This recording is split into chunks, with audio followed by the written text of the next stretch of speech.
जो मनुष्य पितृपक्ष में अपने श्राद्धों को, अपने पितरों को याद करता है, तर्पण करता है, श्राद्ध करता है, पिंड करता है, जो लोग कितने भी बड़े पापी हैं, जो मर गए, जो शरीर छोड़ के जा चुके, कितना भी बड़ा पापी मर गया हो, अगर उनकी संतान सुपात्र हो तो उन मरे हुए लोगों को भी नरक में से निकाल कर उनकी संतान इन 16 दिन में अपने देवलोक में पहुंचा सकती है, भगवान तक पहुंचा सकती है। ऐसा कार्य कर सकते हैं हम लोग। श्राद्ध काल में वस्त्र दान विशेष तौर पर अपने पितरों के लिए करना चाहिए, वस्त्र अवश्य दान करना चाहिए।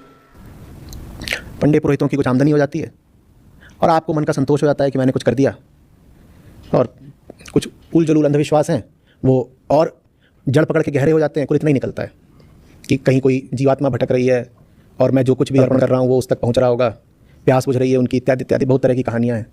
तो आप अपने आप को फिर समझा बहला लेते हो कि मैंने गए हुओं को कुछ दे दिया, उनके में किसी काम आ गया।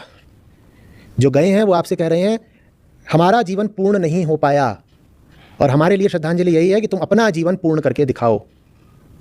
मौत हमें उठा ले गई, श्राद्ध ये है कि तुम स्वयं अमर हो जाओ। नहीं तो फिर तुम क्या नाटक कर रहे हो, जैसे कि हम चले गए हैं तुम यहाँ पर हो, फिर तो तुम्हारा भी वही हश्र होने वाला है जो हमारा हुआ। फिर तुम में और हम में अलग क्या है जो तुम हमारे लिए इतनी रस्में कर रहे हो? तुम कह रहे हो हम चले गए, अरे अगर हम चले गए तो तुम भी तो पीछे से चले आ रहे हो। 5-10 साल का फेर है बस।